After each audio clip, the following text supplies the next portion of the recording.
Siempre que, si bien te remite a una cuestión de introspección, a final de cuentas siempre tiene también el propósito de ser vista y ser compartida.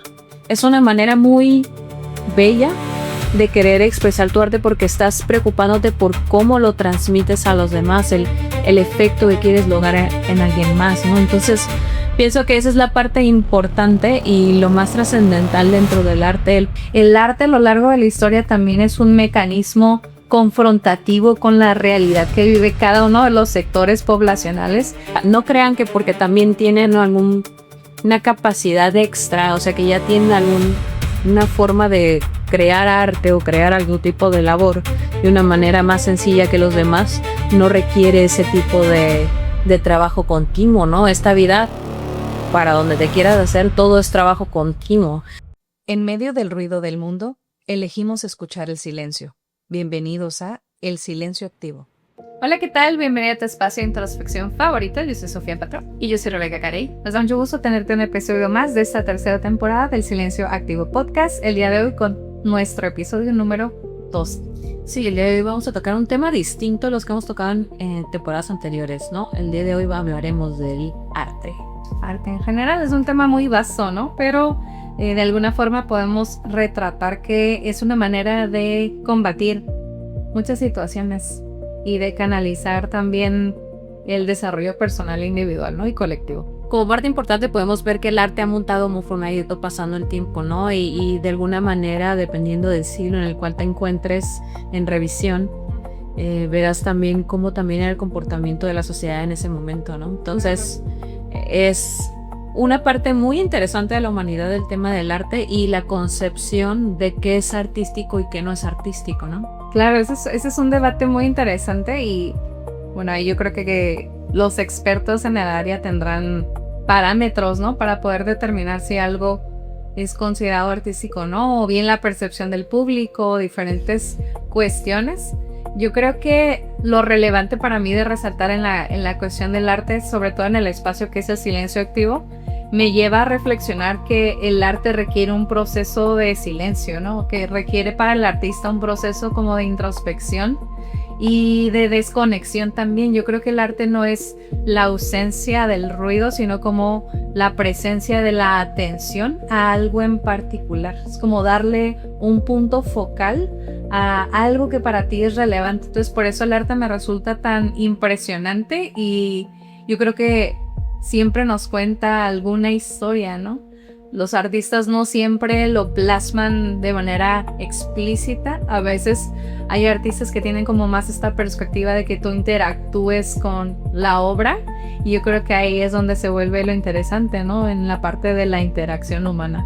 En el concepto de qué es la creación y cómo llegar a un punto creativo, es bien interesante porque siempre es tu percepción en contra de cómo perciban lo que tú haces, ¿no?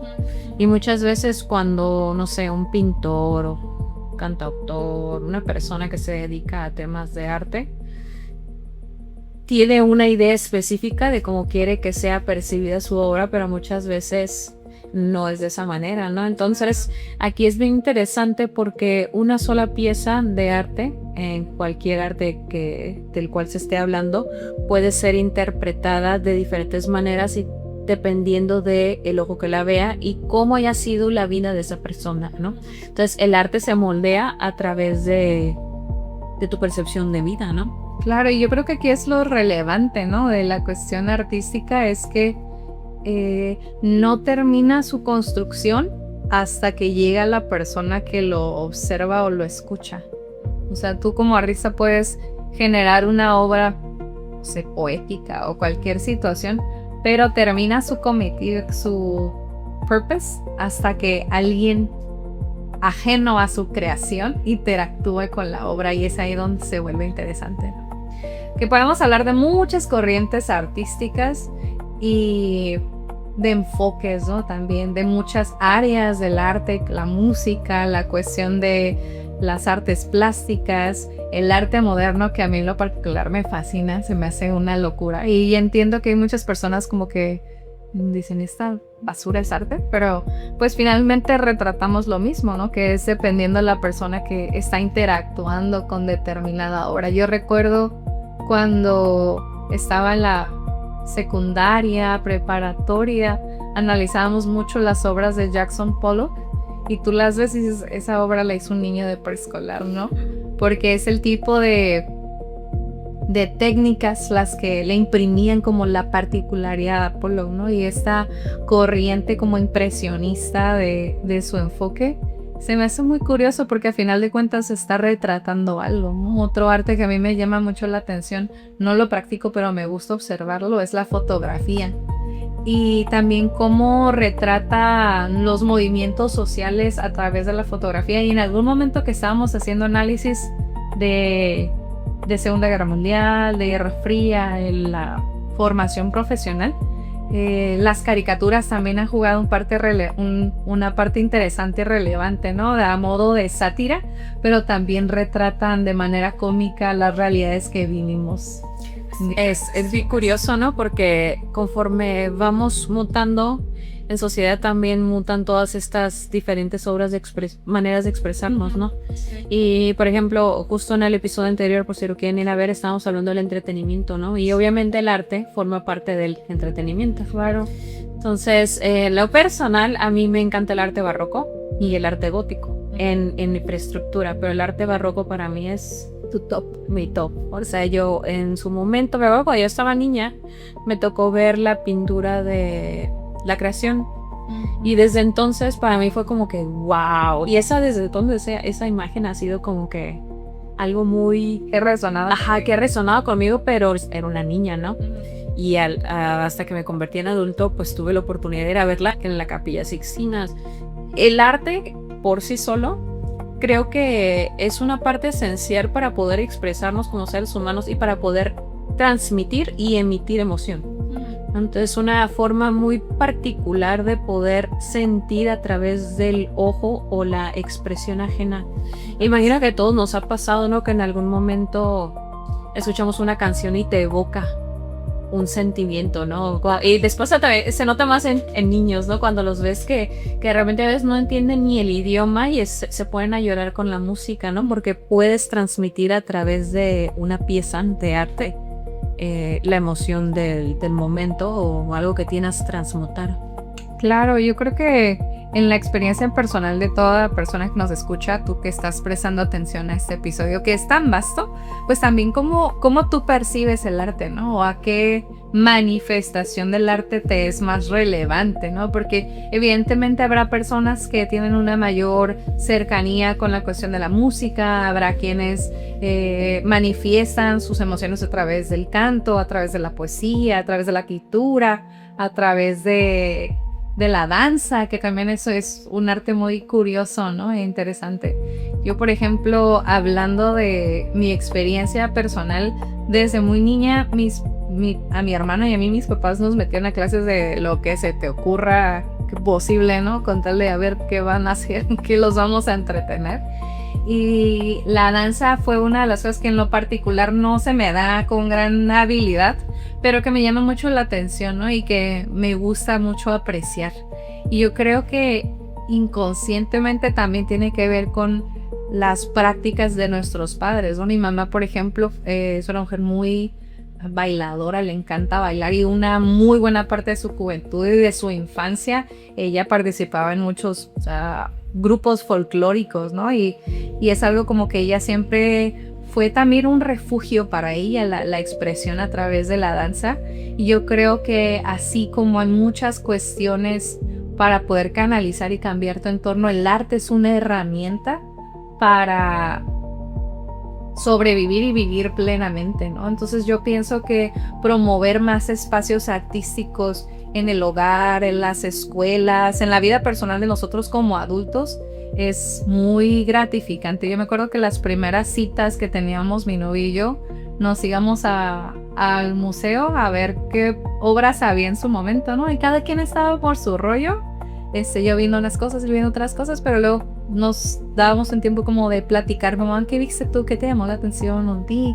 Y eso es lo que a mí me parece más relevante de la expresión artística, siempre que, si bien te remite a una cuestión de introspección, a final de cuentas siempre tiene también el propósito de ser vista y ser compartida.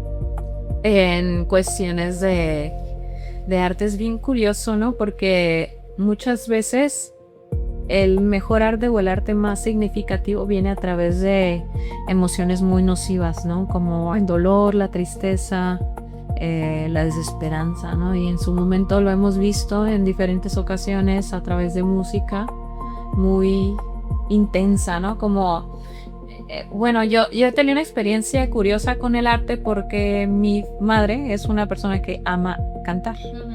Y en su momento mi papá ama tocar instrumentos. Entonces me pasó muy curioso a mí porque yo en algún momento de mi vida, después de que pasé el periodo de vivir en casa hogar, pues me dan una beca y me voy a un colegio como de un católico, y ahí había un maestro de música. Ese maestro de música que me tocó ya en la etapa de la secundaria estaba medio lurias, ¿no? Estaba medio locochón. Pero era música clásica lo que tocaba y su especialidad era el cello. Y me acuerdo que en ese entonces pues yo no sabía absolutamente nada de nada. O sea, yo era una niña y la verdad no había sido expuesta a muchas cosas. Entonces me acuerdo que una vez invitó a mi mamá y a mí a que fuéramos a verlo a un evento que tuvo, y era un cello, una soprano y un pianista, nada más, en un como mini concierto así súper chiquito. Ajá. Y como pues invitaron a mi mamá, obviamente me llevó. Entonces es la primera vez que vi un cello en persona y yo me enamoré del instrumento, y también creo así como que una impresión muy grande en mí. Entonces yo me acuerdo que en mi casa decía, cuando yo sea grande voy a tocar cello. Entonces yo así muy segura, ¿no? Entonces pasa el tiempo, entro a segundo de secundaria y me toca ese maestro. Y yo le decía, o sea, yo en ese momento mi familia ni nadie teníamos economía para poder subsidiar nada, ¿no? Entonces, y yo maniobraba en transporte público en Calfia, pero pues mochilona y así, imagínate cargando un cello, no, un punto imposible. Entonces hablé con el maestro y yo le dije que yo quería aprender a tocar cello porque era mi instrumento favorito. Él no sabía que era por él, que era mi instrumento favorito. Pero después de eso me dijo, pues lo que más se parece al cello es el violín. Me dice, si quieres te enseño. Es práctico de cargar. Entonces yo en serio me dice, sí. Entonces hablé con mi mamá y mi mamá hizo el esfuerzo por conseguir para mi violín y el maestro me enseñó a tocar violín, ¿no? Y me acuerdo que como estaba medio loco mi profe, pues era muy exigente a la hora, y pues yo era una niña de secundaria, en realidad no era como que mi especialidad ni me iba a dedicar a eso, pero era bien duro conmigo, como porque era el uno, así, me traían joder el profe. Y después de eso, ya con los años en mi etapa adulta, pues tuve la oportunidad de yo poder aprender a tocar cello sola, ¿no? Entonces, pese a que ahorita ya no lo practico porque pues mi vida ha ido cambiando, ha sido algo que en su momento me da mucho gozo y sé que lo voy a retomar en un punto más adelante en mi vida, ¿no? E inclusive me he como que querido adentrar ese tema de más instrumentos porque en lo personal es lo que a mí más me gusta. Entonces lo curioso de esto, y ahí voy al tema que tú me habías dicho, que tiene que ver mucho con nuestros antecedentes. Pero cuando yo empecé a tocar violín, me acuerdo que mi mamá se me quedaba bien, no sé cómo que, ¿qué onda con esta morra?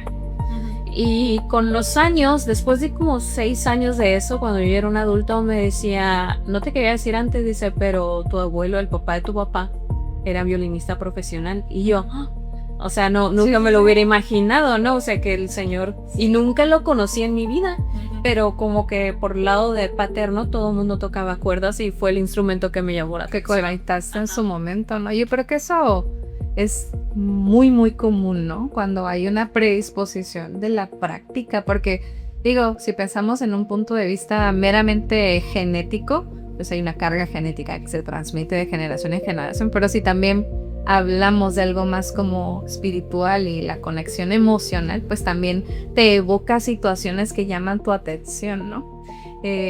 Y precisamente fíjate qué interesante tener ejemplos de personas que interactúen con el arte, ¿no? Yo pienso en tu caso como este maestro en particular. A mí me pasó por un maestro de la secundaria que tocaba el acordeón y pues me prestó su acordeón, me enseñó a tocar el acordeón y no tocábamos gruperas, pero tocábamos como música italiana, siciliana, y ese era el vibe, pero siempre tener como referencia a una persona que lo disfrute y que te acompañe en el proceso, yo creo que es relevante, ¿no? Si tú tienes como esta intención de que tus hijos lo practiquen, pues empieza a modularlo tú, ¿no? Empieza a ejemplificarlo y descubrirás cosas interesantes que tal vez no sabías, ¿no? Yo, por ejemplo, me acuerdo cuando yo era niña y estaba en clases de guitarra, a mí no me gustaba la guitarra, o sea, me gusta verla, pero tocarla no me gusta, no me hallo, a diferencia de otros pues que me han gustado más, ¿no? Y la guitarra, yo me acuerdo que lo que me encantaba en las presentaciones de guitarra es que mis papás iban y me venían a tocar la guitarra y yo fingía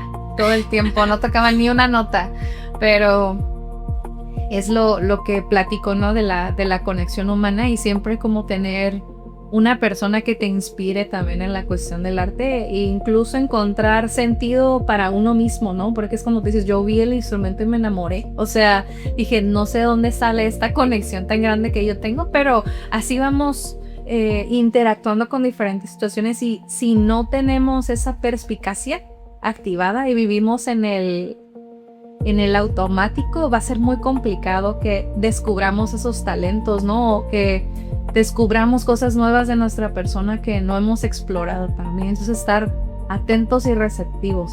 Sí, es importante hacerlo porque nos estaríamos perdiendo de mucho, ¿no? En ese sentido, pues en mi experiencia personal sí he tenido mucha interacción con el arte, ¿no? Y en su momento probablemente ha sido por cuestiones de mis antecedentes familiares, pese a que no conviví con esas personas, ¿no? Me he visto mayoritariamente como encauzada a los temas de la música clásica, entonces también nunca se me va a olvidar. Yo, pues se acuerdan antes, los que sean millennials para atrás, que usabas el radio y grababas las canciones en un cassette. Rewind, o la haces cazando la música en el radio, porque pues yo tampoco no era como que en ese entonces yo no tenía computadora, ¿no? Entonces me acuerdo que había una emisora de radio que era la 105.7, algo así, y en ese entonces era casi pura música clásica. Y me acuerdo que yo en aquel momento por primera vez escuché una canción que se llama Moonlight Sonata. Sé que es muy famosa, pero yo en ese momento pues no sabía qué es eso. Para mí fue así, o sea, yo sí he tenido momentos así como muy extravagantes en cuestiones de música y ese fue otro punto así muy específico de mi vida, ¿no? Entonces yo me acuerdo que la escuché, lloraba de escucharla y en su momento la cazaba para poderla grabar en el cassette y yo poderla escuchar después, ¿no? Y es una cuestión de en qué te vas apasionando, ¿no? Porque evidentemente no hay quienes nacen expuestos a esta cuestión del arte y hay quienes lo van descubriendo porque precisamente tienen esas experiencias de vida y les llaman la atención, ¿no? Yo creo que también la cuestión del arte retratando diferentes realidades es un mecanismo como hasta de crítica, ¿no? Hay personas que no entienden ciertas manifestaciones del arte y por lo tanto se sienten ajenas o abrasivas a ellas, ¿no? Por ejemplo, pensando en la música, cómo hemos mutado en diferentes géneros musicales y qué retrata cada género musical, ¿no? No es lo mismo hablar de una pieza de XY reggaetón o de norteño o de música grupera, hablar de una pieza con otros tenores, ¿no? O sea, cada uno tiene también una intención diferente de comunicación.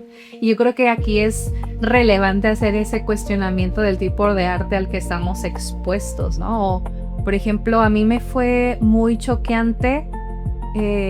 Yo crecí con esta perspectiva como una connotación muy negativa del graffiti, ¿no?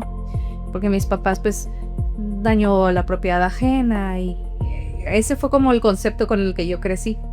Y hace unos años, cuando me tocó conocer Grecia, una de las cosas que a mí más me impactó fue que el graffiti allá es muy común y las personas lo motivan, lo incentivan, ajá. Entonces, de forma que hay negocios que tienen sus paredes desocupadas y contratan a alguien para que lo grafite. Entonces, habla de una perspectiva cultural muy diferente.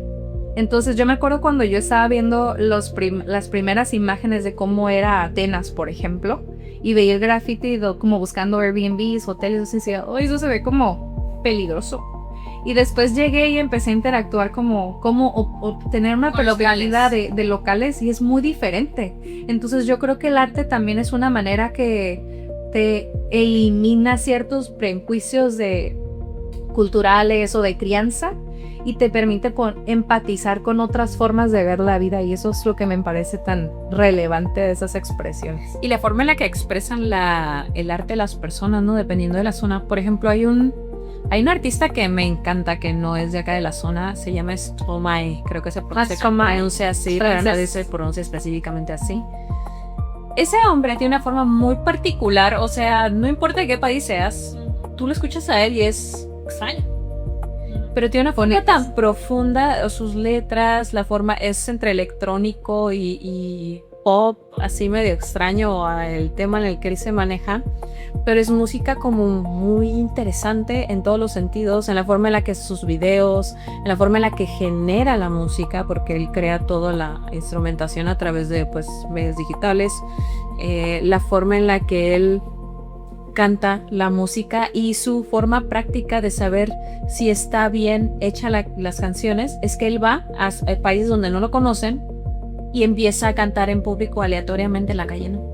Y ve qué hace la gente, o se va a lugares específicos como pequeños para ir a tocar y va y toca y ve cómo responde la gente, ¿no? Y sobre eso él revisa si está transmitiendo lo que él quiere transmitir, ¿no? Y se me hace que como artista es una manera muy bella de querer expresar tu arte, porque estás preocupándote por cómo lo transmites a los demás, el efecto que quieres lograr en alguien más, ¿no? Entonces, pienso que esa es la parte importante y lo más trascendental dentro del arte, el poder aprender a expresar lo que eres y saber hacerlo llegar hacia el público, porque como bien sabes y lo has dicho, ¿no? El arte solamente existe cuando hay quien lo pueda apreciar, sino simplemente claro, es una pieza más. Y aquí hablando como de la responsabilidad que tienes tú de manifestar o expresar, ¿no? Yo pienso que en mi experiencia personal, con el paso del tiempo he sido más atenta al tipo de arte que me expongo. Por ejemplo, hablando del tipo de música, como, bueno, hay géneros musicales que me gustan mucho porque yo digo que me gustan mucho porque crecí escuchándolos, pero no necesariamente porque empate con la lírica o porque empate con toda la interacción humana que viene con escuchar determinado género musical, ¿no? Y lo vamos normalizando con la práctica. Entonces, como siempre promovemos aquí en el espacio de Silencio Activo, a ti que nos escuchas, pues date tiempo también de ver qué tipo de arte conecta contigo, ¿no? Y si hay algo que quizá no estás percibiendo de la manera en que interactúas o expresas tus manifestaciones artísticas, ¿no? Porque yo que crecí en una familia muy sinaloense, pues normalicé mucho de la música que a veces se expone, ¿no? Y ahora que soy adulto y que analizo algunas de esas líricas o del reggaetón viejito, que te puedo decir que tiene un lugar especial en mi corazón, pero ya creces y hay veces que estoy escuchando y digo, caray, ¿qué acabo de escuchar, no? O a veces me descubría cuando estaba creciendo y repetía la letra. Ahorita es muy común que, por ejemplo, escuches una canción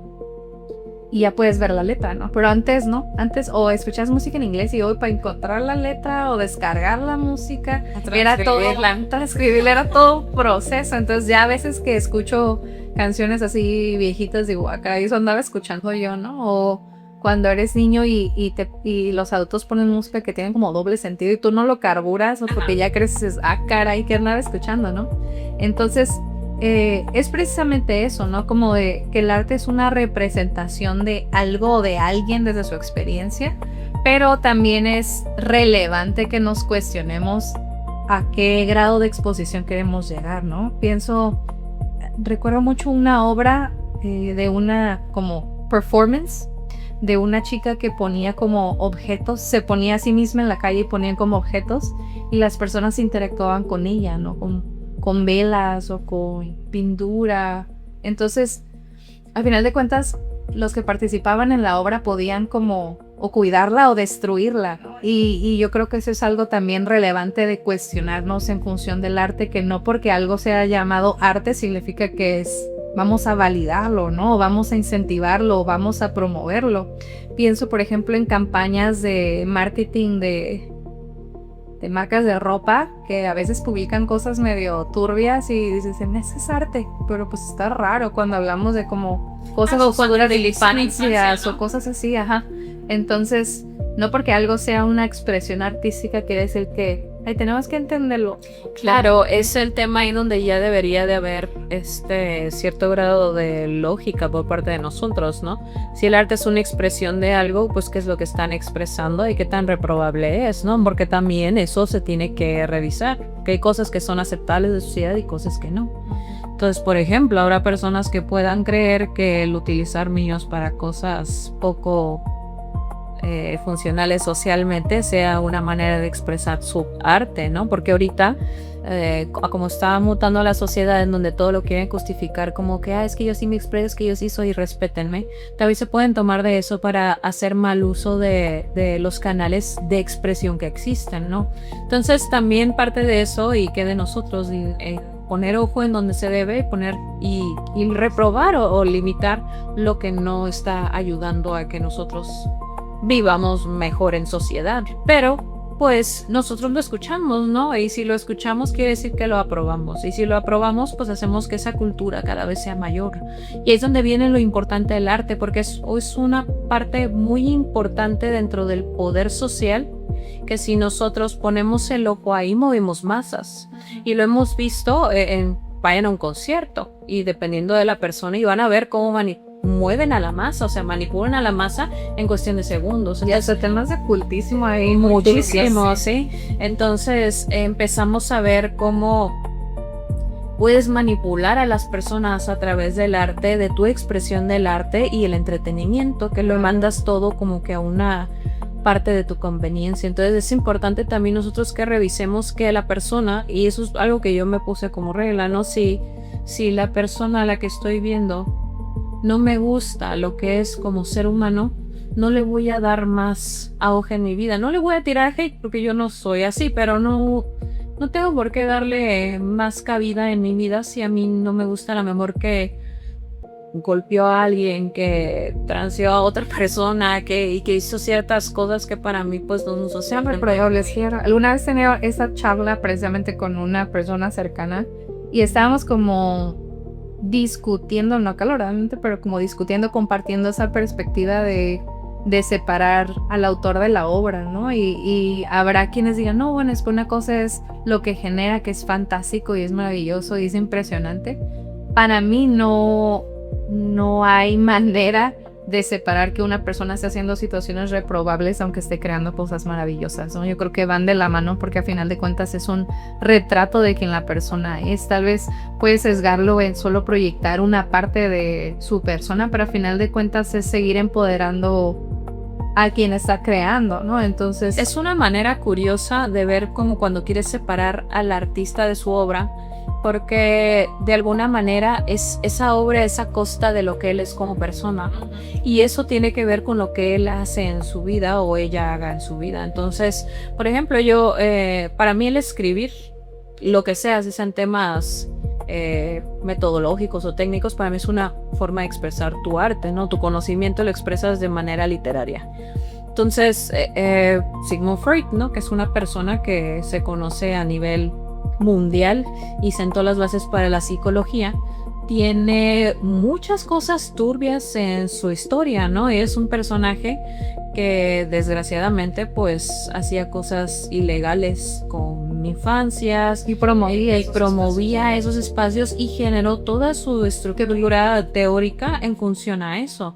Entonces, para mí, pese a que puede ser a lo mejor muy validado socialmente, hay mucho que deja mucho que desear, ¿no? Que socialmente se le haya validado tanto a este personaje y revisar las razones por qué, ¿no? Claro, cuando yo estaba estudiando la universidad y empezábamos en esos temas de psicología y escuchaba las teorías centrales de Freud, decía, esto no suena bien. O sea, me hacía sentir incómoda. La cuestión de la hipersexualización de la infancia, ¿no?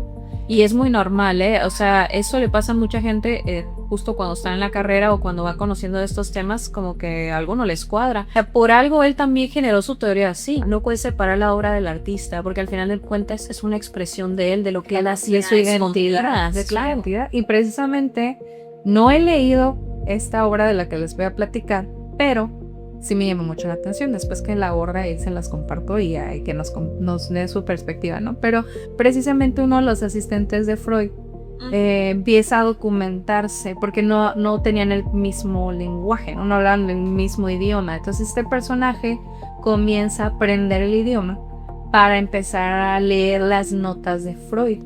Pues cuando empieza a tomar documentación de las notas, empieza a descubrir cosas muy extrañas, precisamente hablando de esta cuestión como tan sexualizada de la infancia y de cosas que él veía, ¿no?, en la práctica. Entonces tiene un libro precisamente que retrata como esa otra cara del personaje. En ese libro él explica lo que el otro decía en sus propias notas, pero sin el filtro editorial, por así decirlo, pero las prácticas que él tenía previamente, en donde viene toda la situación turbia. Y probablemente en otra temporada nos demos la oportunidad de empezar a abordar personajes importantes y necesarios, como para que empecemos a cuestionar cosas que nos han adoctrinado, ¿no? En donde, o sea, imagínate, toda la base psicológica está en gran parte en la teoría de este hombre, pero está muy escueta. O sea, hay otros autores a los que también se les daba mucha importancia, pero no se les dio el auge porque el sistema por el cual ellos querían ayudar a sanar a la gente, era mucho menos redituable que el de Freud. Entonces el sistema económico apoyó a este personaje, ¿no? Y no porque sea mejor para nosotros, simplemente porque fungía y apoyaba también el sector poblacional que se encarga de decir, sí, esto jala, esto no jala, ¿no? Claro. Y esto es en temas de escritura, es lo mismo en temas de arte, eso es lo mismo en temas de personas, que lo que estuvimos viendo, ¿no?, con los archivos de Epstein, donde veíamos que todos los artistas hacían un montón de cosas turbias a escondidas de la sociedad porque tenían la capacidad de hacerlo y porque eran elegidos para eso, porque también hay muchos que fueron elegidos para muchas cosas, ¿no? Claro. Y ahí se ven y ahí están los documentos legales en donde ya pues se sabe. No, y es que también es como precisamente esto de cuestionarnos a qué llamamos arte, ¿no? Por ejemplo, la tauromaquia es considerada un arte según la tradición española y la migración que eso trajo a México, ¿no? Y es algo ya regulado a diferencia de otros años, pero por ejemplo hace poco me topaba con un comentario de una compañera mía de nivel de educación cuando compartíamos juntas, creo que la primaria y la secundaria, de ascendencia española, y su familia todavía promueve ese tipo de prácticas, ¿no? Y ella estaba externándole a su familia, precisamente, pues que no es algo artístico, se implica la destrucción de otro ser vivo, ¿no? Claro, que es como esa perspectiva, y habrá quienes todavía en el año 2026 sigan promoviendo y excusando este tipo de prácticas en aras de respeto cultural, ¿no? Entonces es importante como darnos un tiempo de cuestionarnos que el arte no es solo bondad, ¿no? También trae como una determinada agenda impresa, como todos los aspectos de la vida que hemos estado platicando, y que si no hacemos conciencia de ello vamos siendo partícipes aunque eso implique beneficio o repercusión para otros. Para mí es bien interesante la revisión del arte en términos de religión. ¿Has visto el Vaticano? Es una locura entrar a esos lugares en donde el arte, y si te metes a ver la historia de cómo fue que se creó, a quiénes escogieron, por qué los escogieron, o sea, hay todo un bagaje cultural, de favoritismos, de cuestiones ahí políticas severas en donde le daban auge a ciertos artistas y a otros no, y porque unos artistas eran pelados en ciertas partes del mundo, ¿no? Porque expresaban cosas de manera oculta. Por ejemplo, en la creación de Miguel Ángel, según ahora los estudiosos del arte, algunos científicos explican que él trataba en todas sus obras que hizo dentro del área católica, expresar cómo la conciencia humana era más que lo que nos enseñaban en la iglesia. Él trata de expresar de esa manera porque en su momento era muy penado hablar de este tipo de modalidad, ¿no? Y así le ha pasado en la historia a muchísima gente, inclusive a los llamados profetas, ¿no? Que trataban de hablar de una manera así medio rebuscada para que no se les fuera a penalizar el que ellos estuvieran hablando de cosas como delicadas, ¿no? A nivel social. Sí, cuidar el lenguaje, ¿no? Que también es una manifestación artística, y el tema con las represalias que implica también el arte, ¿no? Yo creo que el arte es una manifestación de rebeldía también, ¿no? Y es una manera de expresar una crítica a determinadas circunstancias. Por ejemplo, una práctica que a mí me parece muy curiosa, cada 8 de marzo, y muchas otras veces en el año, pero esa en particular se me hace muy curioso, como esta perspectiva tan distópica de lo que consideran vandalización.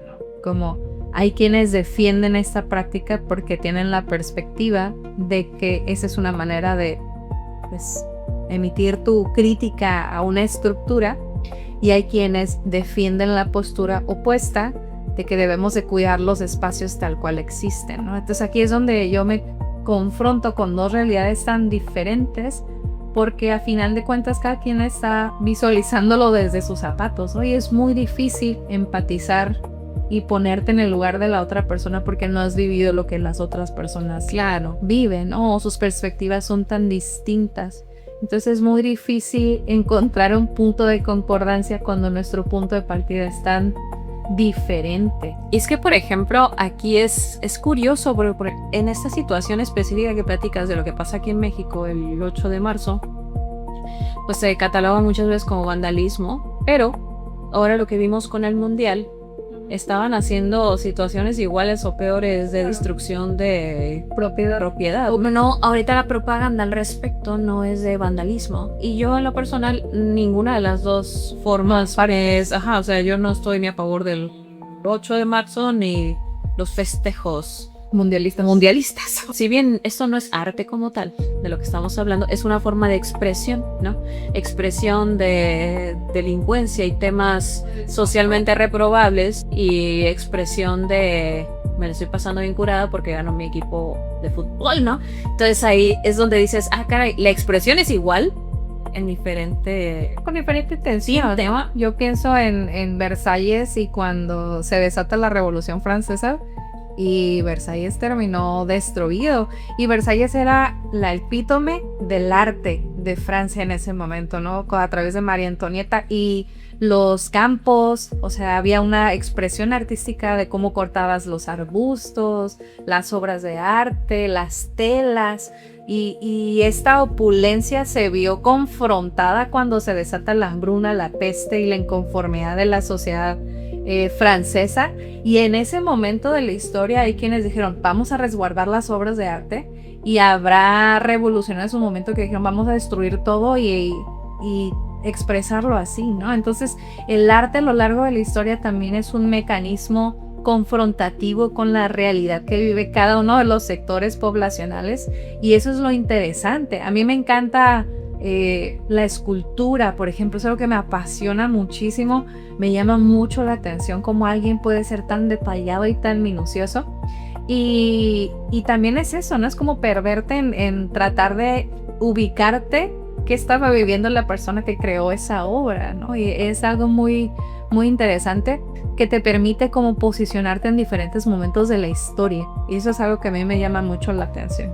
Y el valor que tiene el arte, ¿no? Porque, como bien lo acabas de decir, ahí existe protección al arte y es independiente del gobierno. O sea, es algo que se trata de resguardar por lo que representa socialmente en su momento. Y eso puede ser en temas de pinturas, en temas de esculturas o en temas de arquitectura, porque el arte también se representa en arquitectura. Claro. Entonces, una manera de ver la importancia de esto es viendo la forma en la que también se resguarda y el valor que adquieren con el paso del tiempo. Sí, hay obras que cuestan cientos de miles de euros por pieza, y a veces tú la puedes ver, por ejemplo, una obra de Picasso tú la ves y dices que esta porquería, ¿no? Si no tienes el contexto de lo que es la obra como tal, ¿no? Y de las obras, estoy hablando de Picasso, de las últimas obras, ¿no? De las obras antes de que le pasara lo que le pasó, y porque eran obras más normales, por así decirlo. Me pasó cuando vi la Mona Lisa la primera vez, dije,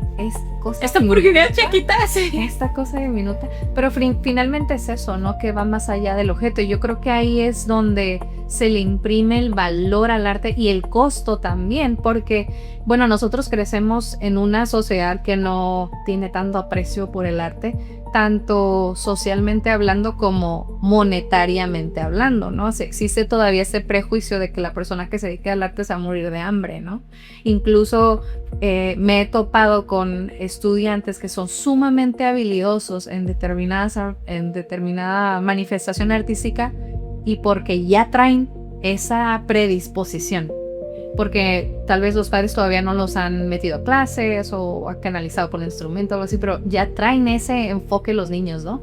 Y la primera perspectiva del papá siempre es como, oh, no, eso no, es pérdida de tiempo, ¿no? O no vas a vivir de eso. Entonces también es ir transformando nuestra manera de entender el arte como una posibilidad de transformación humana, ¿no? Y que eso tiene valor también. Entonces, no nada más decir como, solo como yo soy empresario y hago miles de dólares, tiene valor lo que estoy haciendo, ¿no? Sino es tan valioso como una persona que hace un soneto y tiene un impacto en la vida de muchas personas, así también. Es bien curioso porque en mi etapa adulta me gusta practicar o estoy aprendiendo a practicar lo que es el tema de la ópera, que es algo que a mí no se me da de manera nata, pero pues lo puedo hacer, ¿no? Una vez que ya estás practicando con alguien que se dedica a esto.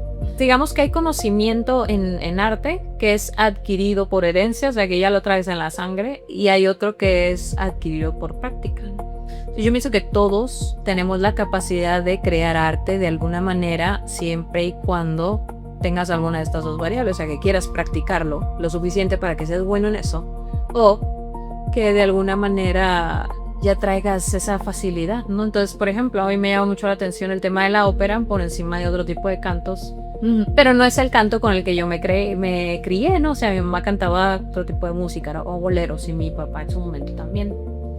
Pero digamos que mi don artístico no es ninguno de esos. Mi don artístico es el dibujar. Y yo no sabía que sabía dibujar porque nadie en mi familia lo practicaba. Pero en algún punto de mi vida yo me acuerdo, en una clase de física en la preparatoria. Estaba súper aburrida y yo toda la vida he amado los animales. Entonces en mi carterita yo traía un tigre de Bengala.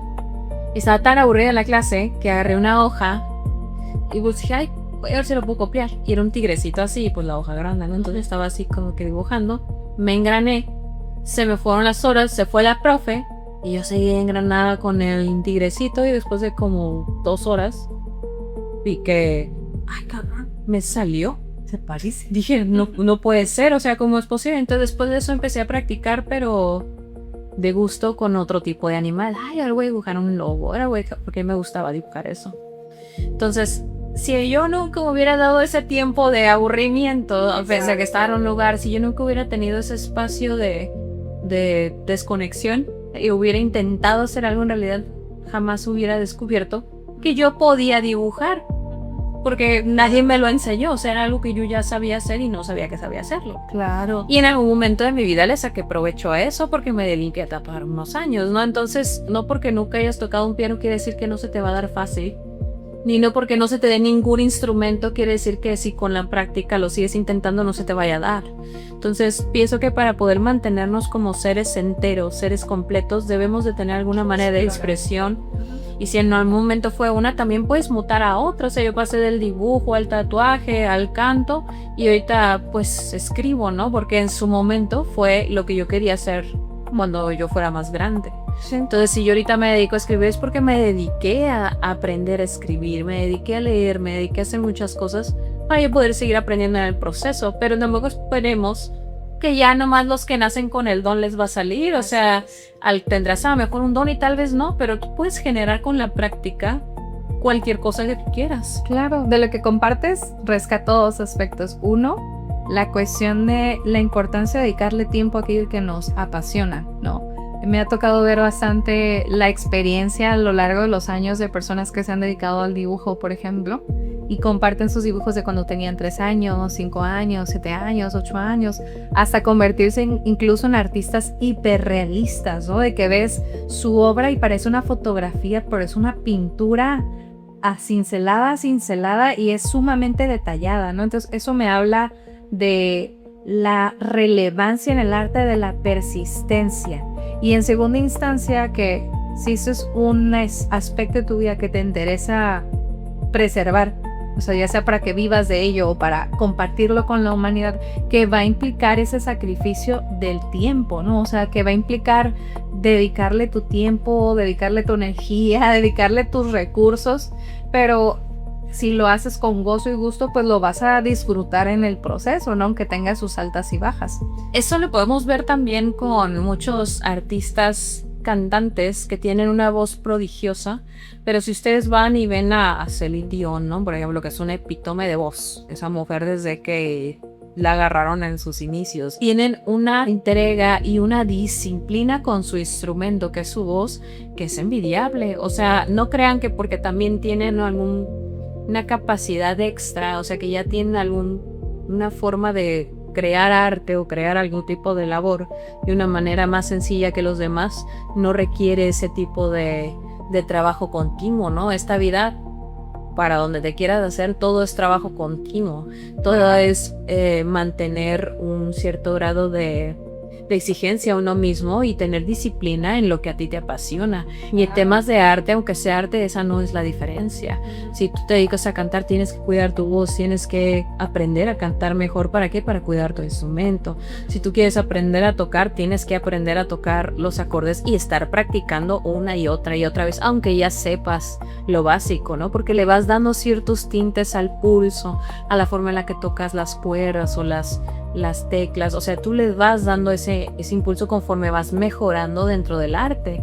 Entonces no nos podemos quedar también como con la expresión mediocre del arte, ¿no? Que es lo más básico y ya sé tocar 3 notas y órale, ya soy artista. No, o sea, hay que imprimirle esencia, hay que imprimirle sangre, hay que imprimirle empeño, ¿no? Como en la película de Whiplash, que el hombre le enseñaba y al final el muchacho, o sea, de lo extremo que se iba, se le sangraban las manos, ¿no? Y el otro decía, pues, agradéceme porque yo fui el que te llevó a ese punto. Y es que al final del día todo en esta vida es esfuerzo. Claro. Y cuando nosotros le imprimimos esfuerzo, inclusive a temas de arte, el arte se vuelve distinto porque la gente lo puede notar.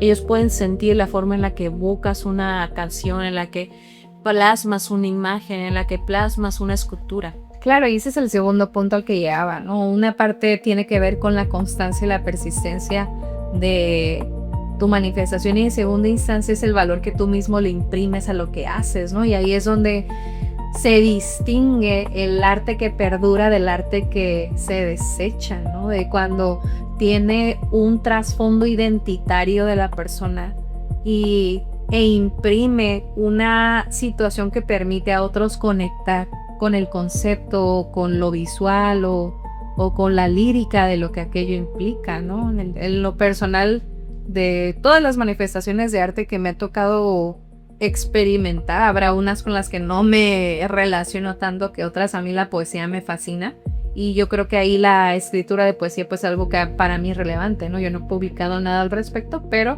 me gusta bastante, ¿no? Y encuentro gran gozo y disfrute en lo que hago y consecuentemente también motivo a otras personas que me preguntan, ¿no? Como que, ¿a ti en qué te entretienes? Pues a mí me gusta hacer eso y esto, explóralo, tal vez algo vas a descubrir de ti que no has identificado, que te gusta. Entonces, si tú estás en un proceso de autodescubrimiento personal, si estás tratando de construir tu identidad o de construir la identidad con la que no te sientes tan satisfecho, date la oportunidad de experimentar diferentes manifestaciones artísticas, ¿no? Algo que yo ya no he practicado, pero en su momento lo practiqué mucho y hace poco me regreso a esta situación por la cuestión de las artes escénicas, ¿no?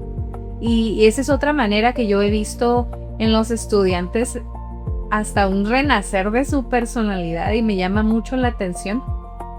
Porque una de las cuestiones que el arte me parece más rescatables es el no encasillarnos, ¿no? El como en darte la oportunidad de saber que eres muchas cuestiones, ¿no? Que eres más de lo que tus padres piensan de ti, que eres más de lo que la escuela opina de ti, sino que puedes manifestar aspectos de tu persona que tal vez verbalmente te cuesta trabajo manifestar, ¿no? Y corporalmente habrá quienes tengan mayor facilidad. Entonces, promover este tipo de espacios y también nosotros como consumidores, pues consumir este tipo de espacios también, ¿no? Porque yo no puedo decir, todos produzcan arte y respeten arte si yo no voy y no consumo música, si yo no voy y no sé de un amigo que va a tener una presentación y no voy y lo apoyo, o un amigo que está vendiendo sus cuadros y pues que te va bien, pero no le compro ninguno, ¿no? Entonces también es tú como siendo partícipe de esa interacción, promuevas que hay espacios artísticos también. De alguna manera que no haya hipocresía al respecto, ¿no? Porque si no nos quedamos en donde mismo.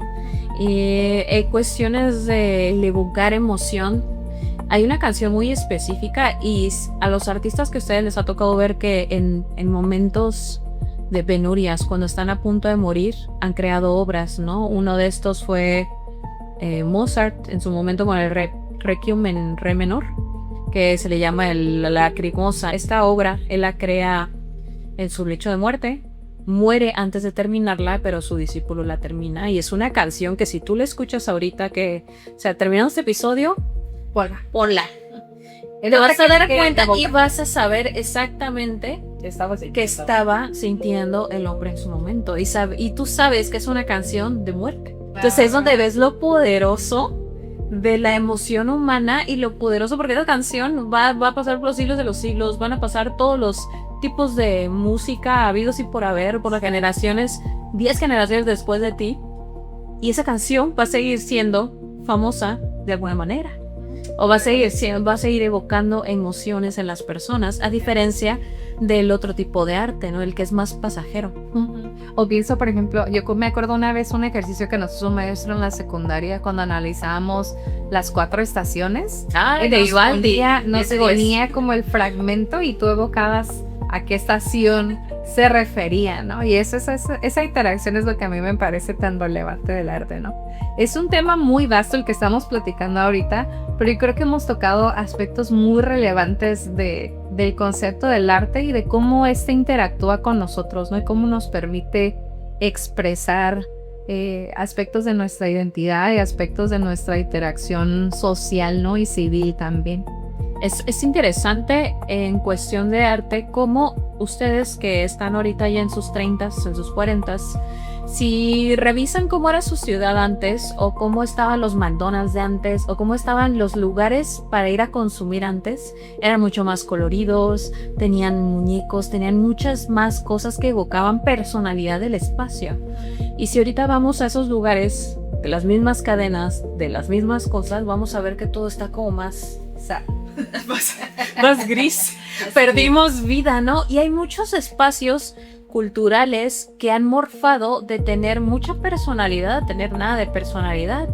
Y esto se los dejo como tarea nada más para que analicen. Para nosotros poder modificar el comportamiento de las personas, les tienes que quitar cierto grado de emoción y dejar de evocar emociones a lo largo del tiempo, ¿no? Entonces, una forma de apagar a la gente, y por lo cual las cárceles tienen las especificaciones que tienen, es tratarlo de hacer monótono.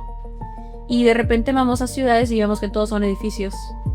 Todo va para donde mismo, ¿no? Y por eso también cuando consumimos queremos ir a consumir a lugares que nos gusta la silla, que sirvió la copita bien bonita para tomarla. O sea, es lo que nos gusta, pero no es lo que todo el tiempo nos están dando, porque esos lugares ya no son tan funcionales a nivel de control social, ¿no? Entonces, nada más como está ahí conspiranoica, ¿no? Revisar cómo es que también el tema artístico, cuando lo empiezan a someter, la sociedad empieza a bajar, ¿no? A bajar su sintonía, porque ya no hay belleza en el entorno, ya todo es monótono y triste. Pues igual me pasaba cuando hacíamos ese análisis de los hogares, ¿no? Y del sad beige house, ¿no? Como que ya todas las cosas son color arena, color beige, y es una tortura para los niños el sofá blanco, que no lo toques, que no lo ensucies, que no lo manches, que ese juguete escóndelo porque tiene colores muy vistosos y no va con lo aesthetic de la casa y vamos como restringiendo estos espacios, ¿no? Por eso a mí, yo no lo practico, pero aprecio bastante el maximalismo. Wow, me parece formidable cómo una persona tiene la capacidad de expresarse en la locura y en el caos que implica el maximalismo, y lo veo más ahora en la cuestión arquitectónica dentro de las casas, ¿no? Y hay personas que me gusta seguir porque así tienen sus expresiones en sus hogares, ¿no? Y llama mucho la atención porque es muy distópico, o sea, es muy poco común a lo que estamos viendo actualmente. Y el otro día que andaba yo por allá en el otro lado, estaba platicando con una tía de que tú vas a un centro comercial y todo el mundo trae la misma ropa, jaja. Todo el mundo anda de Crocs, todo el mundo trae leggings y todo el mundo trae the same shirt. Y yo digo, qué Es muy triste. qué locura. Entiendo el concepto anglosajón de la comodidad desde su perspectiva, como que, bueno, le entiendo que ellos lo practican así, pero a mí me parece muy raro que todo el mundo se vea exactamente igual y traiga los mismos halo, los mismos Lululemon, el mismo termo. Digo, ¿dónde está nuestra identidad? Los moritos, ¿no? Que se pegan allá en las bolsas, o no sé. Bueno, en su momento, en cuestiones ya de vestimenta, que es también una expresión urbana, los jeans fueron creados para cierto grupo específico de personas, ¿no? Que eran los que elaboraban de clase baja, de una manera de identificarlos y de hacerlos a todos iguales, como uniforme. Y me han tocado ver videos de gente con que van a un concierto de algo y empiezan a grabar a la gente y todos los mismos jeans, con los mismos tipos de tenis, con la variación de la camiseta y poquito, porque en realidad todo el mundo se ve igual y el cabello lo usan igual. Y, o sea, no hay variantes, ¿no? Y las caras se ven iguales. Ay, ya tenemos un problema. No, sí. Hace poco me tocó ver no me acuerdo con quién estaba platicando, analizando en cuestión de modelaje, por ejemplo, las candidatas a Miss Universo México. Entonces ponían las imágenes de todas las candidatas. Y uno de los comentarios que me resonó bastante y me sacó mucho de onda es que decía, ¿por qué todas se ven igual? Y dije, qué loco que ahora hasta en eso estamos mutando a no querer resaltar, vernos todos con el mismo esquema, la misma complexión, el mismo cabello, todo está muy raro, muy muy raro. Ajá, es como una moda, ¿no? O más bien quieres pertenecer, no es tanto que no quiera resaltar, la gente es que quiere pertenecer a algo porque no tienen identidad. Encajar en un molde, ¿no? Yo creo que eventualmente hay momentos de la vida donde encajar es una necesidad humana, ¿no? Como el bebé que necesita encajar con la madre para sobrevivir. Ya en la vida adulta la necesidad constante de pertenecer y encajar no me hace mucho sentido, ¿no? Más bien es como también priorizar en rescatar nuestra identidad particular y vivirla con orgullo y dignidad, ¿no? De quién somos sin congruencia. Este tema del arte yo creo que me deja un muy buen sabor de boca, en el sentido de que esta reflexión que hemos hecho el día de hoy a lo largo de la última semana y semanas que hemos como documentado y aterrizado los temas que estamos abordando en esta tercera temporada, a reconectar con la parte artística, ¿no? Que a veces por la vida adulta y la práctica de nuestro día a día podemos como dejar de lado. Entonces, a ti que nos escuchas, un ejercicio curioso sería que te tomes 10 segundos nada más de desconexión en absoluto silencio. Igual lo hacemos ahorita.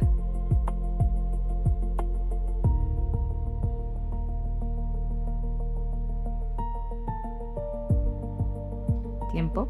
Y vemos qué viene a tu mente, ¿no? Qué viene a tu mente, qué puedes retratar o expresar de en cualquier manifestación artística, pero que canalices lo que llegó a ti, ¿no? Como ese detonante. Estaría interesante, ¿no? Ver qué es lo que hay en la cabeza de cada quien. Y pues sí, si nos compartan su creación, que nos compartan si saben ustedes de algo de arte, si conocen alguna obra que les haya impactado, ¿no? Como las experiencias que les platicamos aquí en el episodio, e inclusive si se sienten cómodos con algún tipo de arte, aunque no lo practiquen, que lo escuchen, no, que lo escuchen o que lo vean, ver qué es lo que que les llena a ustedes el alma, porque al final del día el arte es una manera de evocar emoción y la emoción es lo único que nos permite saber que nos mantenemos con vida. Entonces, a mayor emoción, mayor capacidad de percibir la vida. Por eso el arte tiene tanta importancia. Por eso es algo que mueve masas. Entonces, con esto concluimos el episodio de hoy. Estamos muy contentas con la secuencia que hemos llevado. Ya estamos por terminar la temporada. Ya nada más nos falta un solo episodio para esta temporada y modificaremos la dinámica nuevamente. Así es, gracias por acompañarnos todo este tiempo. Recuerda que el Silencio Activo Podcast está disponible todos los viernes a las 5 de la tarde en YouTube, Spotify, Instagram, Facebook y TikTok. Y recuerden, chicos, el silencio continúa aunque el episodio termine. Nos vemos. Hasta luego. Suscríbete y no te pierdas nuestros próximos capítulos de El Silencio Activo.